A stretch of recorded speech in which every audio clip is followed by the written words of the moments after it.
तो दोस्तों एक बार फिर से आप लोगों के सामने रीजनिंग की बहुत ही इंपॉर्टेंट और शानदार वीडियो लेकर के हर बार की तरह इस वीडियो में भी टॉप 20 क्वेश्चन को सॉल्व करने वाले। ये जो आपके टॉप 20 क्वेश्चन है आपके SSC, railway, bank, UP police, constable, BEd, RPF और भी बहुत सारे जो एग्जाम होते हैं या फिर एंट्रेंस के एग्जाम होते हैं उन्हीं में पूछे जाते हैं। तो दोस्तों हर क्वेश्चन को हम लोग बेसिक कंसेप्ट और ट्रिक के साथ सीखने वाले हैं। तो चलिए देरी न करते स्टार्ट करते हैं अपने पहले क्वेश्चन से। पहला क्वेश्चन दोस्तों क्या कह रहा है कि पहला अक्षर समूह दूसरे अक्षर समूह से तथा तीसरा अक्षर समूह चौथे अक्षर समूह से जिस प्रकार संबंधित है उसी तरह पांचवा अक्षर समूह विकल्पों में से किस अक्षर समूह से संबंधित होगा। जिस तरीके से आप जैसे चार वाला पढ़ते हैं यानी दो ग्रुप में रहता है जैसे ABCD डबल संबंध EFGH वाला, इस तरीके का जो होता है चार वाला आपने पढ़ा है तो यहाँ पे चौथा क्या करता है गायब कर देता है। ठीक है, सेम ऐसा क्वेश्चन आपने देखा होगा। तो जिस लॉजिक से ये चार वाला सॉल्व होता है सेम वही लॉजिक ये छः वाले पर भी लागू होती है। ऐसा नहीं कि कोई अलग थलग क्वेश्चन है, नहीं। एग्जाम इस टाइप का क्वेश्चन पूछ देगा, क्या कहते हैं बच्चे कंफ्यूज में पड़ जाते हैं। तो हमने तो पढ़ा है चार वाला, यहाँ पे आ गया छः वाला, अब क्या करेंगे? कुछ आपको करना नहीं है, सेम लॉजिक यही अप्लाई करेंगे इस पर भी। करना क्या रहता है वो समझते हैं। चलिए यहाँ पर दोस्तों जैसे कह रहा है कि FL का संबंध BS से है, RY का संबंध जैसे NU से है, वैसे GM का संबंध यहाँ पर किससे होगा, बस यही है। तो इसमें दो तरीके से सॉल्व कर सकते हैं, एक तो डायरेक्टली यहीं पे दिखा सकते हैं, दूसरा तरीका सबसे बेस्ट तरीका मैं बता रहा हूँ नंबरिंग वाला। आपको A to Z सीरियल क्रम नंबर याद होने चाहिए 1 से लेकर 26 तक, साथ साथ इनके उल्टे क्रम भी याद कर लीजिएगा। दोनों आपको पूरी रीजनिंग में बहुत सारी जगहों पे जरूरत पड़ती है, उस पर 2-3 क्वेश्चन पूछ देता है। अब यहाँ पर देखिए FL को उठा लेते हैं। ठीक है, FL से बन रहा है BH। अब नंबरिंग कर दीजिए, F छठे पे होता है, L 12 पे होता है, B दूसरे पे होता है, H 8 पे होता है। अब यहाँ पर देखिए F की जगह B आया यानी 6 की जगह 2 हो गया यानी -4 हुआ। इसी तरीके से L 12 से H 8 हो गया यानी -4 हुआ, यानी इन दोनों में क्या हुआ है कि -4 हुआ है। इसी तरीके से अब क्या करेंगे, यहीं पर भी देख सकते हैं R 18 होता है, Y 25 होता है, दूसरा हम देख रहे हैं जोड़ा। आप उसके बाद N 14 होता है, U 21 होता है। अब देखिए 18 से 14 हो गया यानी -4, और यहाँ पर 25 से 21 हो गया -4, यानी -4 वाली यहाँ पे लॉजिक लगी हुई है। तो हम क्या करेंगे, G होता है दोस्तों 7वें पे, M होता है 13वें पे। G में से -4 करेंगे तो 3 आ जाएगा और M में से -4 करेंगे तो 9 आ जाएगा। तीसरे पे C होता है, 9वें पे I होता है, CI आपका आंसर हो जाएगा। Option 1 is the right answer. समझ में आ गई बात, खत्म। नेक्स्ट कोडिंग डिकोडिंग का क्वेश्चन करें। एक निश्चित कुट भाषा में सी इज ब्यूटीफुल को मैट बिट और ब्यूटीफुल एंड वाटर को बिट कैपलैन के रूप में लिखा जाता है, तब उस भाषा में ब्यूटीफुल को किस प्रकार लिखा जाएगा, यानी ब्यूटीफुल का कोड पूछ रहा है। तो हमें दोनों समीकरण को यहाँ पर ऐसे लिख लेना है जिससे दोनों आपका सेंटेंस है सी इज़ ब्यूटीफुल। ठीक है, सी इज़ आपका है ब्यूटीफुल। ठीक है, ब्यूटीफुल को क्या लिख रहा है, मैट मग बिट लिख रहा है। ठीक है, और दूसरा कह रहा है कि ब्यूटीफुल एंड गुड, क्या कह रहा है, ब्यूटीफुल एंड वाटर। दूसरा सेंटेंस कह रहा है ब्यूटीफुल वाटर को क्या लिख रहा है, बिट कैप लैन लिख रहा है, बिट कैप लैन लिख रहा है। तो कह रहा है कि इसमें ब्यूटीफुल का कोड क्या है या ब्यूटीफुल को किस कोड से लिखा गया है, बस यही आपका क्वेश्चन है। क्वेश्चन बहुत आसान बना दिया है। कुछ क्वेश्चन में ऐसे मतलब क्वेश्चन करता है जिसमें आपको थोड़ा ढूंढने में मुश्किल होती है, लेकिन यहाँ पर तो सब कुछ दिया हुआ है, आपको ढूंढने में कोई मुश्किल नहीं होगी। मान लेते हैं एक समीकरण ये है, दूसरा समीकरण ये है, समीकरण समझ के सॉल्व करेंगे। समीकरण 1 और 2 में लेफ्ट साइड पहले देखिए कॉमन क्या, आप कहेंगे कि ब्यूटीफुल कॉमन है, यहाँ पर भी, दोनों में क्या ब्यूटीफुल ऐसा है जो दोनों में कॉमन है, लेफ्ट साइड। अब राइट साइड देखेंगे जो उनके कोड लिखे हैं उसमें कॉमन क्या, आप कहेंगे यहाँ पर बिट है, यहाँ पर भी बिट है, तो इसका मतलब ब्यूटीफुल के लिए बिट का यूज़ किया गया। मैंने क्या किया, ये बहुत आसान दे दिया, बहुत आसान क्वेश्चन है, तो option 4 is the right answer. Clear हो गई बात। नेक्स्ट चलिए इसको पढ़ते हैं। ये क्वेश्चन के अनुसार ही आपको सॉल्व करने, बड़ा प्यारा सा क्वेश्चन है। कह रहा है कि ABCDEF में से केवल एक व्यक्ति को काला रंग पसंद है। जैसे यहाँ पर 6 बंदे को दिया हुआ है ABCDEF। ठीक है, इन 6 में से कह रहा है कि सिर्फ एक को काला रंग पसंद है। आगे क्या कह रहा है, इनमें केवल 2 बारहवीं में पढ़ते हैं। अब कह रहा है कि बारहवीं में पढ़ने वाले 6 में से कह रहा है कि 2 ऐसे हैं जो बारहवीं में पढ़ते हैं। आगे क्या कह रहा है, जबकि बाकी 10वीं में पढ़ते हैं। बाकी जो बचे हुए हैं यानी 6 में से और कितने बचे हैं, आप कहेंगे कि 4 बचे हैं, 4 10वीं में पढ़ रहे हैं। कह रहा है कि केवल C जो है F के समान कक्षा में पढ़ रहा है। कह रहा है कि C और F के C जो है F के समान कक्षा में पढ़ रहा है, केवल C, यानी कि C और F ऐसे जो बंदे हैं जो किसी कक्षा है जिसमें यही दोनों पढ़ रहे हैं, इसके अलावा इसमें कोई नहीं पढ़ रहे हैं 6 में से। तो इससे ये जाहिर हो रहा है कि बारहवीं में केवल 2 व्यक्ति पढ़ रहे हैं, तो यही C और F ही हैं जो कि बारहवीं में पढ़ रहे हैं। यहाँ से हमने इससे अनुमान लगा लिया इस चीज़ से। कह रहा है कि सी जो है एफ के समान कक्षा में पढ़ता है, केवल सी। तो सी और एफ दो ही हैं जो इसी कक्षा में पढ़ रहे हैं, तो वो कक्षा ब्राह्मी होगी, क्योंकि ब्राह्मी में पहले ही क्वेश्चन कह रहा है कि 2 बच्चे पढ़ रहे हैं। आगे कह रहा है डी को गुलाबी रंग पसंद है। आगे कह रहा है डी को कौन सा रंग पसंद है, गुलाबी रंग पसंद है। यानी इससे ये पता चल गया कि डी को काला रंग पसंद नहीं है। आगे कह रहा है ब्राह्मी में पढ़ने वालों में से किसी को भी काला रंग पसंद नहीं। ब्राह्मी में कौन पढ़ा है, सी और एफ पढ़ रहे हैं, तो सी और एफ को भी इसका मतलब काला रंग पसंद नहीं है, कट कीजिए। आगे कह रहा है न तो ए ही न तो ए न ही ई को काला रंग पसंद है। कह रहा है न तो ए को काला रंग पसंद है, न तो ई को काला रंग पसंद है। कह रहा है इनमें से किसे काला रंग पसंद है, तो बचा हुआ बी को काला रंग पसंद है। Option 2 is the right answer. Question के अनुसार हमने किया है, कुछ इसमें एक्स्ट्रा हमने काम नहीं किया है। इस टाइप के क्वेश्चन को आपको भी ऐसे स्टेप बाय स्टेप पढ़ करके सॉल्व करने हैं। नेक्स्ट सीटिंग अरेंजमेंट का क्वेश्चन कह रहा है कि 7 मित्र गरिमा, पाकी, पारुल, शिखा, रूबी, अना और सौम्या एक बेंच पर बैठे हैं। वे उत्तर की ओर सम्मुख हैं। इस तरीके से उत्तर यानी ऊपर की दिशा को उत्तर कहते हैं। ठीक है, अभी दिशा और दूरी का भी क्वेश्चन करेंगे। अभी सारे दिशा के भी जो डायरेक्शन है वो सारे क्लियर है। 2 2 4 4 इस तरीके से 7 बंदियां बच्चियां हैं।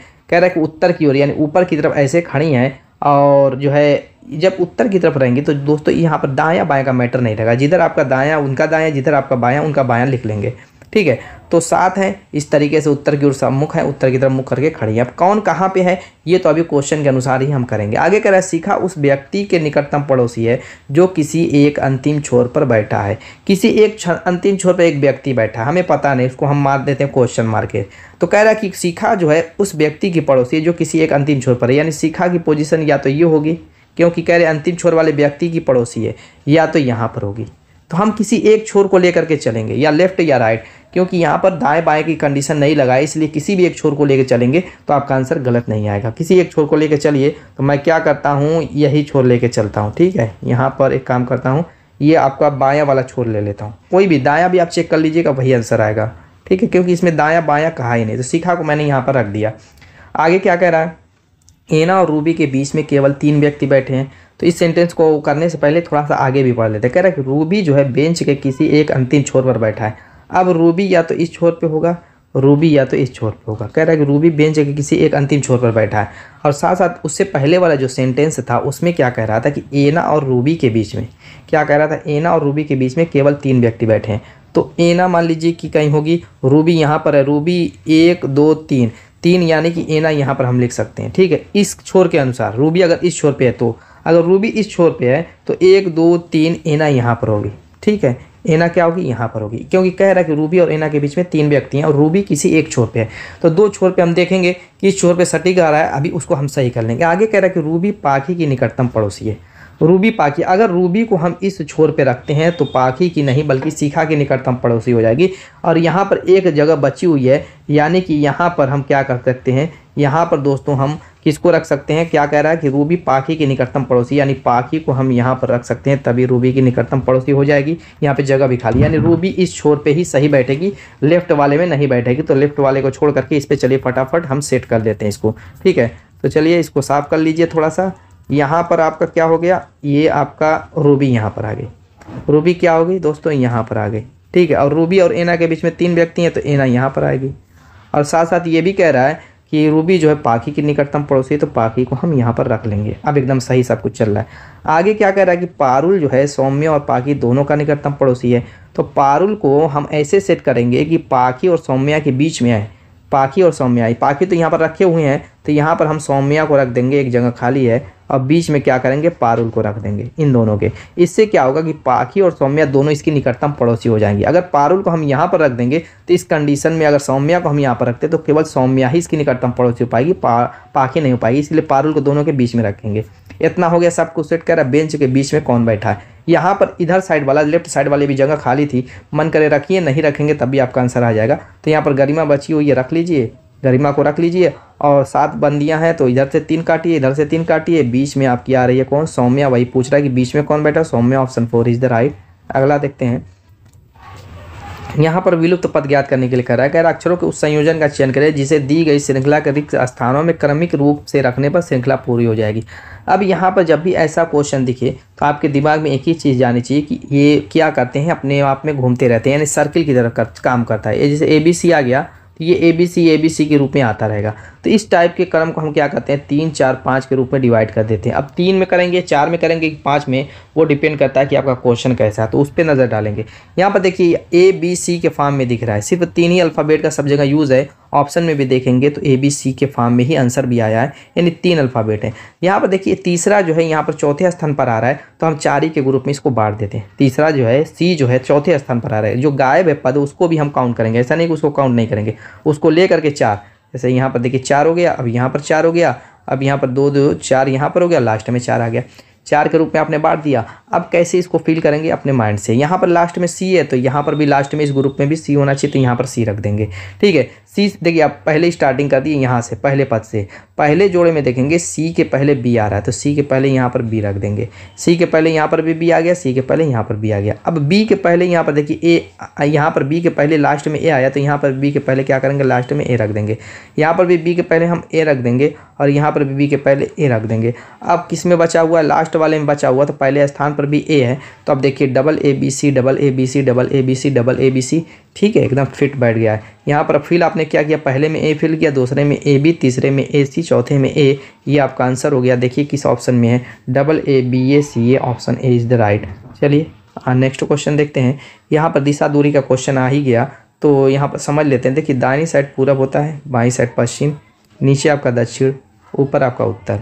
उत्तर पूरब के बीच की दिशा को हम उत्तर पूरब कहते हैं। ठीक है, दक्षिण पूरब के बीच की दिशा को दक्षिण पूरब कहते हैं, दक्षिण पश्चिम के बीच की दिशा को दक्षिण पश्चिम कहते हैं, और उत्तर पश्चिम के बीच की दिशा को उत्तर पश्चिम कहते हैं। अब इन्हीं 8 दिशाओं पे ये पूरा दिशा दूरी का चैप्टर आपका समाप्त हो जाता है। चलिए करते हैं इस क्वेश्चन को, देखते हैं क्या कह रहा है। कह रहा है रोहन अपने घर से पूर्व की ओर चलना शुरू करता है और 5 मीटर चलने के बाद बाएं मुड़ जाता है। रोहन का घर मान लीजिए यहाँ पर एच होम। ठीक है, यहाँ से ये पूरब की दिशा में चलना शुरू करता है और कह रहा है कि 5 मीटर चलने के बाद वो किधर मुड़ा है, बाएं मुड़ता है। जब पूरब की दिशा में चलेंगे, बाएं मुड़ेंगे तो ऊपर चले जाएंगे। ठीक है, ऊपर की दिशा में। देखिए एक पैमाना आप मान लीजिएगा, जैसे 5 मीटर आपने इतना सेट कर लिया, 5 मीटर की दूरी इतनी सेट कर ली। अब उस हिसाब से ही आगे जो पैमाना चलेगा 15 या 5 या जो भी, उस हिसाब से ही सेट चलेंगे। एक आपको अपने दिमाग में सेट कर लेना है कि इतना 5 है, तो उस पैमाने के हिसाब से आगे की दूरियाँ चलेंगे। कम ज़्यादा जो जिस हिसाब से चलना रहेगा उस हिसाब से चलेंगे, बहुत ज़्यादा या बहुत कम नहीं चल देंगे, इससे डायरेक्शन निकालने में दिक्कत होगी। चलिए आगे कर रहे हैं, अभी सारी चीज़ें समझ में आ जाएगी आपको। कह रहा है कि वहाँ से 15 मीटर चलने के बाद वो दाएं मुड़ता है, वहाँ से 15 मीटर। अब यहाँ पर जब आपका बाएं मुड़ा है तो कह रहा है 15 मीटर। 15 मीटर का मतलब जैसे 1 5 इतना हो गया आपका, 2 5 इतना हो गया, 3 5 मान लीजिए कि लगभग इतना यहाँ पर आ जाएगा। 15 मीटर चलने के बाद कह रहा है कि वहाँ से वो दाएं मुड़ जाता है। तो ये जो दिशा है 15 मीटर जो जिस दिशा में जा रहा है वो उत्तर दिशा है, और उत्तर दिशा में जाएंगे तो भी बताएं, जिधर आपका दाएं उसका दाएं, जिधर आपका बाएं उसका बाएं। तो कह रहा है 15 मीटर चलने कर वो क्या कर रहा है, दाएं मुड़ता है। किधर, दाएं, तो दाएं इधर मुड़ रहा है। आगे कह रहा है और 5 मीटर चलकर एक फूल की दुकान पर पहुंच जाता है। दाएं मुड़ने के बाद ये 5 मीटर चलेगा, तो 5 मीटर जितना यहाँ चले उतना ही यहाँ पर भी 5 मीटर चलना है, और यहाँ पर एफ के पास पहुँच जाता है, यानी एक फूल की दुकान पर पहुँच जाता है। ठीक है, इतना बन गया। आगे कह रहा है फूल की दुकान के संदर्भ में उसका घर किस दिशा में है, तो फूल की दुकान के पास हम एक्स वाई एक्सिस वाला बना लेते हैं। ठीक है, इस तरीके से, और फिर ये मिलाएंगे। आपका अगर फूल की दुकान पर खड़ा करके कोई बंदा देखेगा तो उसका घर किस दिशा में दिखाई देगा, बस यही आपका क्वेश्चन है। कह रहा है कि सभी मोड़ 90 डिग्री के मोड़ पर हैं, यानी कि ये आपने जो मोड़ा वो भी 90 डिग्री, ये आपने जो मोड़ा वो भी 90 डिग्री, तो आपने 90 डिग्री मोड़ा ही है, उसमें कोई कन्फ्यूज़न ही नहीं है। तो ये जो डायरेक्शन पूछ रहा है, ये डायरेक्शन आपको दिख रहा होगा यहाँ पर, जो डायरेक्शन वाला भी बताएं, और दक्षिण पश्चिम। कौन सा है, दक्षिण पश्चिम, उसी पे टिक लगा दीजिएगा, भाई आपका आंसर हो जाएगा। अगला क्वेश्चन, निम्नलिखित विकल्पों में से संबंधित शब्द को चुनिए। कह रहा है चेहरा का संबंध जैसे अभिव्यक्ति से वैसे हाथ का संबंध किससे होगा। अभिव्यक्ति का मतलब जैसे चेहरे की जो एक्सप्रेशन होता है, भाव, वो किससे प्रकट होता है, जैसे भाव प्रकट होना। फॉर एग्जांपल आप रोते हैं या आप हंसते हैं तो आपके चेहरे से पता चल जाता है, यानी भाव एक तरीके से चेहरा भाव दर्शाता है। वैसे हाथ से उस टाइप का एक्सप्रेशन किस टाइप का, जैसे हाथ क्या करेगा, अगर आप मुँह से कुछ न बोल पाएँ तो हाथ से आप क्या कर सकते हैं, इशारा करेंगे, तो वो क्या चीज़ दर्शाएगा, काम नहीं, बिल्कुल नहीं, निर्देशन बिल्कुल नहीं, हाथ मिलाना बिल्कुल नहीं, संकेत। आप क्या कर सकते हैं, संकेत देंगे, हाथ से आप संकेत दे सकते हैं। जिस तरीके से चेहरा का संबंध अभिव्यक्ति से है यानी भाव से, वैसे हाथ का संबंध संकेत से होता है। Option 4 is the right. Clear. Next, यहाँ पर दोस्तों सिलोजिज्म का क्वेश्चन है। यहाँ पर क्या रहता है कि पहले कथन दिया रहता है, उसके बाद निष्कर्ष रहता है। कथन से पहले हम डायग्राम बनाएंगे, फिर निष्कर्ष से मिलाएंगे कि कौन सा डायग्राम निष्कर्ष को सही साबित कर रहा है, कौन सा गलत। तो चलिए पहले कथन से क्या करते हैं, डायग्राम बना लेते हैं। पहला कथन कह रहा है सभी केस चौपहिया हैं, सभी केस, मान लीजिए कि आपने केस ले लिया, सभी केस को कह रहा है चौपहिया, सभी केस को कह रहा है तो इसको हम चौपहिया के अंदर इस तरीके से डाल देंगे। ठीक, आगे कह रहा है सभी चौपहिया वाहन है, तो सभी चौपहिया को हम क्या करेंगे, सभी चौपहिया को हम डालेंगे किसके अंतर्गत, वाहन के अंतर्गत। इस तरीके से सभी चौपहिया को हमने वाहन के अंदर डाल दिया। अब चलेंगे निष्कर्ष पर और मिलाएंगे इस डायग्राम से। कह रहा है निष्कर्ष पहला कि सभी वाहन चौपहिया हैं। क्या ये बात सही है या गलत है, ये निष्कर्ष सही है या गलत है। सभी वाहन चौपहिया हैं। देखिए जितना ये वाहन दिख रहा है रेड कलर वाला, उस सबको कह रहा है कि चौपहिया है। मैं कहूँगी गलत बात है, बिल्कुल सही है, गलत बात भी है, क्योंकि जितना चौपहिया का ये हिस्सा है उसमें जितना रेड कलर आएगा सिर्फ उतना ही जो है वाहन चौपहिया हो सकता है। बाकी जो ये आपका चौपहिया से अलग हट करके ये बना हुआ है कोस, वो नहीं आएगा उसमें, क्या चौपहिया में नहीं आएगा। अगर कहता है कि कुछ वाहन चौपहिया है तो सही होगा, लेकिन अगर कहेगा कि सभी वाहन चौपहिया है तो ये बात बिल्कुल गलत हो जाएगी। तो ये कौन सा निष्कर्ष पहला क्या हो गया, आपका गलत हो गया, तो इसको हम काटेंगे गलत। अगला कह रहे सभी केस वाहन है। देखिए केस जो ग्रीन कलर का है, तो जब सभी केस चौपहिया हैं और सभी चौपहिया वाहन है तो डायरेक्ट आप कह सकते हैं कि सभी केस वाहन है, क्योंकि वाहन के अंदर ही केस आ रहा है। जब उसके अंदर आएगा तो बाहर वाला वो साबित कर देगा कि सभी केस वाहन, यानी अंदर वाला हिस्सा बाहर हो सकता है, बाहर वाला सभी हिस्सा अंदर का नहीं हो सकता। ऐसे समझ लीजिए, अंदर वाला हिस्सा सभी का सभी बाहर वाला हो सकता है, लेकिन बाहर वाला सभी का सभी हिस्सा अंदर वाला नहीं हो सकता। जैसे अभी पहला निष्कर्ष पढ़े थे आप कि सभी वाहन चौपहिया, तो बाहर वाला सभी चौपहिया यानी अंदर वाला नहीं हुआ, तो उसको मैंने गलत काट दिया। अब ये कह रहा है कि सभी केस वाहन यानी अंदर वाले को कह रहा है कि बाहर वाला, तो ये आपका सही हो जाएगा। तो ये आपका केवल 2 निकलता है, तो ऑप्शन 1 इज द राइट। अगला ब्लड रिलेशन का क्वेश्चन कर, एक तस्वीर की ओर इशारा करते हुए एक व्यक्ति ने कहा, ब्लड रिलेशन को हम हमेशा कड़ियाँ जोड़ के करते हैं। इस तरीके से एक तस्वीर थी, इसकी ओर इशारा करते हुए एक व्यक्ति कह रहा है, क्या कह रहा, उस पर ध्यान दीजिए। कह रहा है वो उस महिला की बेटी है। ये जो तस्वीर वाली औरत है वो कह रहा है कि उस महिला की बेटी है, यानी इस कोई महिला है उसकी बेटी कह रहा है। अब वो महिला कौन है उसके बारे में कह रहा है, जो मेरी माँ के, यानी इस व्यक्ति के अपने बारे में कह रहा है कि मेरी माँ के, आगे कह रहा है कि पति की माँ है, मेरी माँ के पति की क्या है, ये माँ है। फिर से एक बार पढ़िए तब समझ जाए। कह रहा है एक तस्वीर की ओर, यानी कि ये तस्वीर थी, ये आपकी तस्वीर थी, इसकी तरफ इशारा करते हुए व्यक्ति ने कहा वो उस महिला की बेटी है, वो उस महिला की बेटी है जो मेरी माँ के पति की माँ है। कौन, वो महिला। अब आगे पढ़िए क्वेश्चन क्या कर रहा है। क्वेश्चन कह रहा है कि तस्वीर में दिख रही महिला उस व्यक्ति से कैसे संबंधित है, यानी कि ये महिला इस व्यक्ति की क्या लगेगी, भाभी लगेगी, बेटी लगेगी, बुआ लगेगी, बहन लगेगी। तो देखिए जब भी आपकी कड़ियाँ जुड़ चुकी हैं, अब इसमें आगे नेक्स्ट स्टेप ये करना है कि जो मेन कैरेक्टर उसमें आप घुस जाइए। उससे क्या होगा कि आपके सामने सारे रिलेशन आपके सामने प्रकट हो जाएंगे, दिखने लगेंगे साफ साफ। अब मान लीजिए आप व्यक्ति हैं, आप व्यक्ति हैं तो आपकी माँ है, आपकी माँ का जो पति होगा वो आपका पहले क्या लगेगा वो सोचिए। आपकी माँ का पति आपका पिता लगेगा, ये तो क्लियर हो गया। उस पिता की जो माँ होगी ये महिला आपकी क्या लगेगी, आप कहेंगे कि वो मेरी दादी लगेगी। मेरे पिता की जो माँ होगी वो मेरी दादी लगेगी। उसकी एक बेटी है वो क्या लगेगी, वो आपके पिता की बहन लगेगी। उस हिसाब से देखिए आपके पिता की बहन जो होंगी वो आपकी फूआ होंगी, बुआ होंगी। तो फूआ दिया हुआ कि बुआ दिया हुआ, बुआ दिया हुआ, ऑप्शन 3 पर टिक लगाएंगे और आगे बढ़ेंगे। यहाँ पर अगला क्वेश्चन कह रहा है कि अव्यवस्थित अक्षरों को पुनर्व्यवस्थित करके एक सार्थक अंग्रेजी शब्द बनाइए और उसका चयन कीजिए जो अन्य से भिन्न है, यानी तीनों में से एक अलग होगा और 3 एक जैसे होंगे। लेकिन ये कब होगा, जब इसको पहले अभी सार्थक शब्द वाले, यानी कि ऐसा इसको बनाना है, सेट करके ऐसे बना देना है कि जिसका अर्थपूर्ण शब्द निकले। फॉर एग्जांपल ये डीज जो है इसका कोई मतलब नहीं निकलता, लेकिन अभी मैं इसको इधर उधर करके सीड बना दूं तो इसका मतलब निकल जाएगा बीज। क्या होता है, बीज। इसी तरीके से इसको भी बनाना है तो आप इसको बनाएंगे रूट। क्या बनेगा, रूट। बहुत आसान है, कोई बहुत मुश्किल नहीं है। लैंग्वेज की नॉलेज रहेगी तो, नहीं नॉलेज है फिर दिक्कत है। तो यहाँ पर देखिए ETRE है तो इसको हम बना सकते हैं ट्रे। क्या बना सकते हैं, ट्रे। ठीक है, इसी तरीके से इसको हम बनाएंगे हुट। ठीक, अब यहाँ पर HOOT करके इधर उधर करके देखिए, इसमें कोई अलग से एक्स्ट्रा नहीं लिया गया है अक्षर, बल्कि इन्हीं अक्षरों को इधर उधर करके व्यवस्थित करके बनाया गया। अब रूट क्या होती है, जड़ होती है। ट्री क्या होता है, ये तो सभी जानते हैं, पेड़ होता है। हुट क्या होता है, चिल्लाना, चीखना, रोना, रोना चिल्लाना होता है। अब यहाँ पर दोस्तों बीज, जड़, पेड़ जो होते हैं तीनों एक जैसे गुण वाले, यानी बीज जो होता है, बीज डालेंगे तो पेड़ पैदा होगा और पेड़ की जड़ होती है। ये एक जैसे रिलेशन टाइप के हैं। ठीक है, लेकिन रोना चिल्लाना क्या है, अलग है। तो ऑप्शन 4 आपका सही हो जाएगा। यही इसमें क्या है, भिन्न है। नेक्स्ट कह रहा है निम्नलिखित विकल्पों में से संबंधित शब्द को चुनिए। कह रहा है कि 5 का संबंध जैसे 30 से, 10 का संबंध जैसे 110 से, 15 का संबंध किससे होगा। अभी पीछे की अल्फ़ाबेट वाला ये नंबर वाला है बस, और कोई फर्क नहीं है इसमें। तो वही लॉजिक लगाएंगे। 5 से 30 आप बनाने के लिए 6 का गुणा करेंगे। देखिए जब जानते हैं कि एक में जो लॉजिक लगेगी सब में वही लगेगी, तो इसमें भी 6 का गुणा करेंगे तो इसमें 60 आ जाएगा, 110 तो आएगा नहीं। तो फिर क्या करेंगे, कमेंट कीजिए फटाफट। यहाँ पर मैं 5 को उठा लेता हूँ, 5 का स्क्वायर कर देता हूँ, 25 हो जाएगा। इसमें फिर इसी 5 को जोड़ देता हूँ तो 30 हो जाएगा। चलिए ठीक है। अब क्या करता हूँ, 10 को उठा लेता हूँ, सेम यही काम यहाँ पर भी करता हूँ। 10 का स्क्वायर 100 हो जाएगा, फिर इसी 10 को मैं उठा करके इसी में जोड़ देता हूँ, 110 हो जाएगा। अब सेम काम यहाँ पर 15 को भी मैं उठा के करूँगा, 15 का स्क्वायर करूँगा 225 हो जाएगा, और फिर इस 15 को इसमें जोड़ दूंगा तो आपका 240 हो जाएगा, जो कि आपका आंसर हो जाएगा।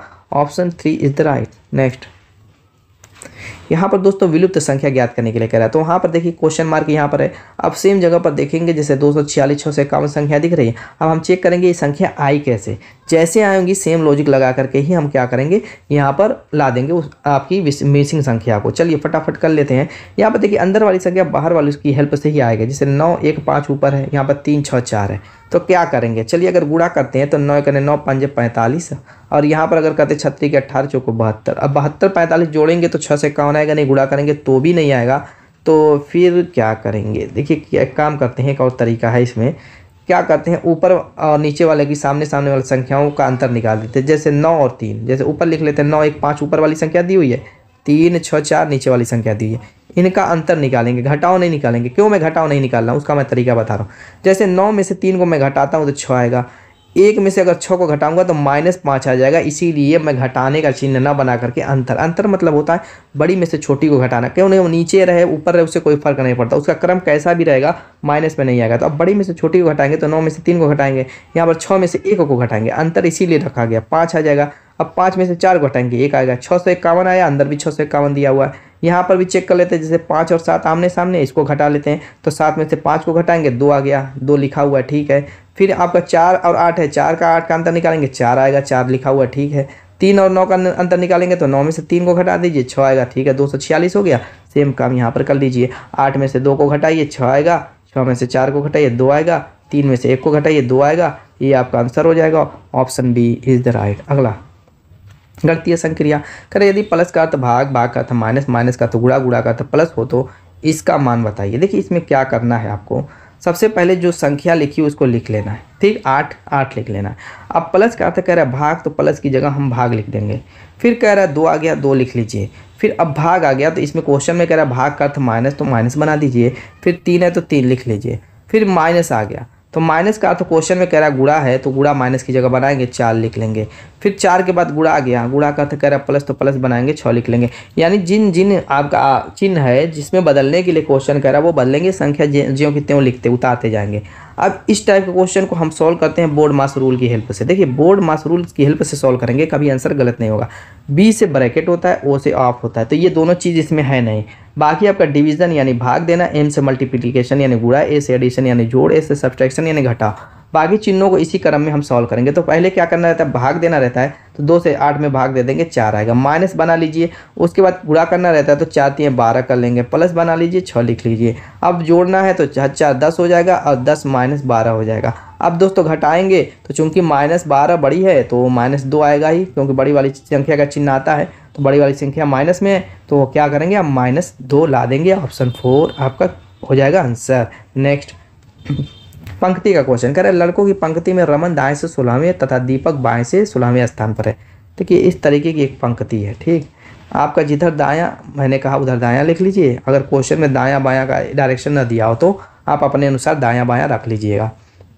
कह रहा है कि रमन दाएं से कह रहा है रमन दाएं से 16वें स्थान पर है, दीपक बाएं से दीपक 16वें स्थान पर है। आगे कह रहा है इन दोनों के बीच में उतने ही लड़के हैं जितने की कुल का 1/3।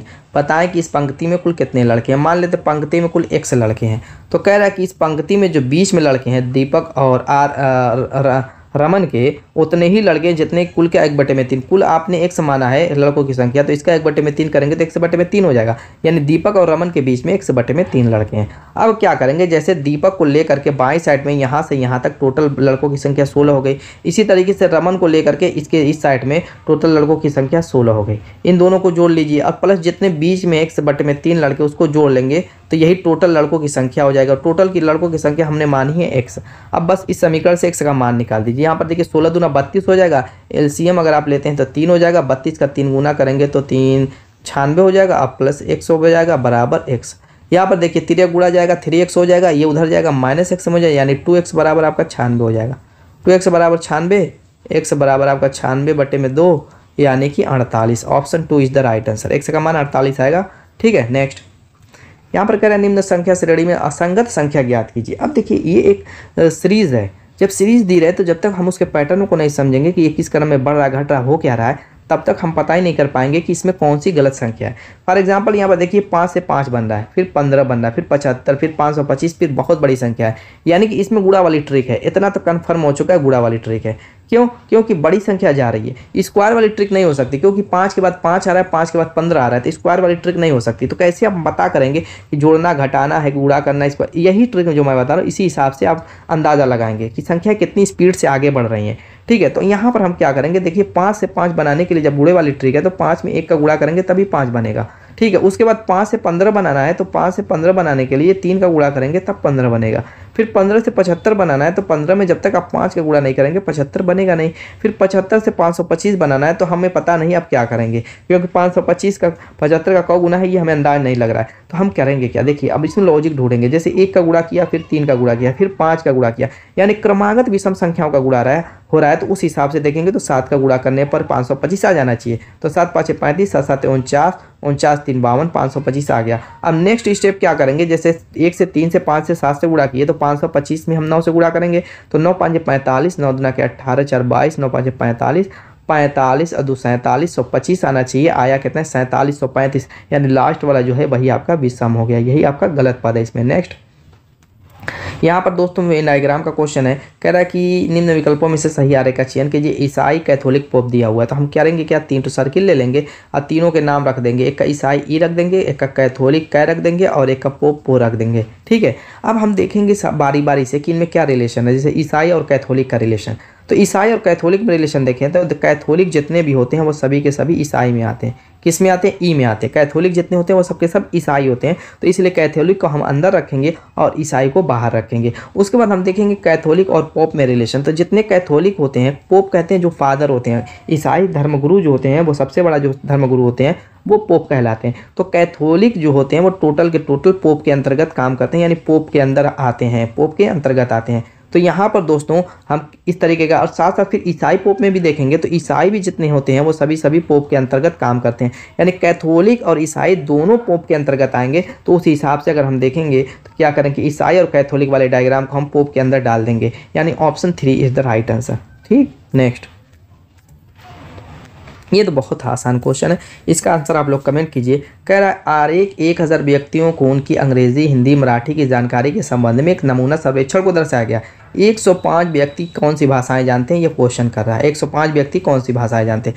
जैसे मान लीजिए एक सर्किल है जो अंग्रेजी दर्शा रहा है, एक सर्किल है जो मराठी को दर्शा रहा है, एक सर्किल है जो हिंदी को दर्शा रहा है। अब हमें 105 जो नंबर है वो ढूंढना है, क्योंकि वही पूछ रहा है कि 105 नंबर है किन भाषा को दर्शा रहा है। टोटल 1000 व्यक्तियों का ये सर्वेक्षण है, तो यहाँ पर देखिए 105 यहाँ पर दिख रहा है, और 105 जो है दोस्तों उस पर ध्यान देंगे तो वो आपका अंग्रेजी और मराठी वाले डायग्राम से घिरा हुआ है, यानी कि 105 जो व्यक्ति हैं वो मराठी अंग्रेजी जानते हैं। Option A is the right, कुछ नहीं था, सेकेंडों का काम था। नेक्स्ट ये आपका बढ़िया क्वेश्चन है, क्या कह रहा है दोस्तों कि निम्न आकृति में वर्ग की संख्या ज्ञात कीजिए। जैसे इस तरीके का अगर आपका वर्ग है और इसमें प्लस बना हुआ है तो आग बंद करके कहेंगे इसमें 5 वर्ग है। कैसे, 1 2 3 4, एक बड़ा वाला 5, कितने वर्ग हो गए इसमें, 5 वर्ग। बस इसी पे अभी क्वेश्चन आपका हो जाएगा ख़त्म।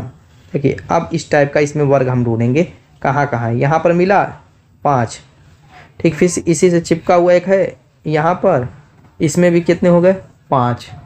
अब देखिए दोस्तों यहाँ पर हम निकालेंगे बीच में, दोनों को जोड़ने से यहाँ पर बीच में एक वर्ग बन गया 1, तो 5 5 10, 1 11। ठीक, अब यहाँ पर दोस्तों वर्ग की संख्या हो गई 11। अब इसको अपने दिमाग में बैठाए रहेगा। अभी आंसर नहीं हुआ, 11 ऑप्शन में दिया हुआ है, मत सोचिएगा कि ये आपका आंसर है। अब करना क्या है आपको, देखिए यहाँ पर ये आप थोड़ा सा आँख और दिमाग को तिरछा कीजिए, यहाँ पर वर्ग है उसमें भी प्लस है तो इसमें भी 5 हो गए। फिर आपका आगे बढ़ेंगे, उसी से चिपका हुआ एकदम बिल्कुल चिपका हुआ है आपका, ये आपका एक वर्ग ये है, ठीक, इसमें भी 5 हो गए। फिर आपका उसी से चिपका हुआ यहाँ पर है ऐसा ही सेम टू सेम, यहाँ पर भी प्लस वाला, ये भी 5 हो गए। टोटल हो गए 15। आप सोचेंगे कि यही हो जाएगा, नहीं होगा, क्योंकि यहाँ पर अगर आप ध्यान देते हैं, यहाँ पर अगर आप ध्यान दें तो ये आपका एक वर्ग जो है ये वाला 2 बार काउंट हो रहा है। साथ साथ उसके बगल में देखेंगे ये वाला वर्ग भी 2 बार काउंट हो रहा है, इनके जुड़ने की वजह से 2 वर्ग घटाना पड़ेगा, क्योंकि ये 2 बार काउंट हो जा रहा है, तो हो जाएंगे 13। यहाँ पर आपने 13 निकाला, पीछे आपने 11 निकाला, जोड़ लेंगे 24। अब जाके ये आंसर हुआ, option 3 is the right answer. इसको अगर आप वैसे सॉल्व करते तो बहुत मुश्किल हो जाती, टाइम लगता, अगर आ भी जाता, बाई चांस आ भी सकता था, नहीं भी आ सकता था, गलत भी आ सकता था। तो ये ट्रिक से आप सेकंडों में ऐसे क्वेश्चन को निपटा लेंगे। अगला कोडिंग डिकोडिंग का ये भी क्वेश्चन है। क्या करें कि यदि बंगलोर को CZOF BK POQF लिखा जाता है तो चंडीगढ़ को उसी कोड में क्या लिखा जाएगा। बंगलोर को क्या लिखा जा रहा है उस पर आप ध्यान दीजिए, बेंगालोर, ठीक लिख रहा है आपका CZOF BK PQF लिख रहा है, ठीक है। तो यहाँ पर सबसे पहले ध्यान दीजिए बंगलोर में कितने अक्षर हैं, 2 2 4 2 6 2 8 1 9, और उससे बन रहा है उसमें कितने अक्षर हैं, 2 2 4 2 6 2 8 1 9, यानी एक के बदले एक है। यहाँ पर 2 वाली लॉजिक नहीं है, तो कह रहा है कि सबसे पहले इसमें लॉजिक चलिए ढूंढ लेते हैं। इसमें नंबरिंग नहीं करेंगे, नंबरिंग देखिए उसमें करते हैं जिसमें बहुत ज़्यादा का गैप हो। जैसे मान लीजिए कि B दूसरे पे है, C तीसरे पे है, A पहले पे है, Z 26 पे है, N आपका 14 पे है, O 15 पे। यहाँ पे एक एक की गैपिंग है। जैसे B से C बन रहा है तो क्या हो रहा है, उसके एक आगे वाला अक्षर लिखा जा रहा है। अब A से Z बन रहा है, A के पीछे वाले अक्षर लिखा जा रहा है, यानी A के पहले Z आता है। इसी तरीके से N के बाद वाला N 14 पर होता है, O 15 पे, यानी N के बाद वाला अक्षर लिखा जा रहा है। वैसे G है, G और F है, इस तरीके से G देके 7वें पे, F 6ठे पे, यानी इससे पहले वाला क्या हो क्या रहा है, B के बाद वाला अक्षर, A के पहले वाला अक्षर, N के बाद वाला अक्षर, G के पहले वाला अक्षर, A के बाद वाला अक्षर, L के पहले वाला अक्षर, O के बाद वाला अक्षर, R के पहले वाला अक्षर, E के बाद वाला अक्षर, यानी एक पहले वाला, एक बाद वाला, एक पहले वाला, एक बाद वाला, इस तरीके से ये रिपीट कर रहा है। तो अब इसमें हमें नंबरिंग की ज़रूरत ही नहीं है, ये तो डायरेक्ट सॉल्व हो जाता है, बस समझाने के लिए मैंने नंबर दे दिया। तो कह रहा है इसी कोड भाषा में चंडीगढ़ को क्या लिखा जाएगा, किसको, चंडीगढ़ को। तो यहाँ पर देखिए C है, सबसे पहले बाद वाले से शुरू करेंगे तो C के बाद D आता है, H है, H के पहले G आता है, A है, A के बाद B आता है, N है, N के पहले M आता है, D है, D के बाद E आता है, I है, I से पहले H आता है, G है, G के बाद H आता है, A है, A से पहले Z आता है। अब उसके बाद क्या R है, R के बाद S आता है, H है, H के पहले G आता है। हो गया आपका आंसर, बस यही करना था। DGBME HHZSG option 1 is the right answer. अगला यहाँ पर दोस्तों दर्पण का है। दर्पण का रूल क्या कहता है पहले समझ लेते हैं। जैसे इस तरीके से कोई लंबवत दर्पण है, AB पर रखा हुआ है, ठीक है। अगर कोई अक्षर है उसका प्रतिबिंब ऐसे कुछ बन जाएगा, क्या होगा, ये लेफ्ट टू राइट ऐसे घूम जाते हैं। ये होता है एक अक्षर के लिए। अगर मान लीजिए अक्षर शब्द के रूप में बदल जाए, जैसे आपका KZ हो जाए, तब क्या करेंगे, KZ अगर हो गया दोस्तों तो ये पूरा पहले घूमेगा। पहले क्या होगा, ZK बनेगा, ZK बनने के बाद फिर ये अपने आप में एक तो घूमेगा, यानी Z ऐसे हो जाएगा, K ऐसे हो जाएगा। ये रूल काम करता है। एक अक्षर है तो एक तो घूम जाएंगे। अगर वही आप शब्द के रूप में हो गया तो पहले पूरा शब्द घूमेगा, फिर अपने आप में एक एक घूमेंगे। तो इसी लॉजिक से दोस्तों इसका आंसर कमेंट करना है। उम्मीद है कि वीडियो पसंद आएगी। मिलेंगे ऐसे शानदार धमाकेदार के साथ नेक्स्ट वीडियो में, तब तक के लिए बाय बाय।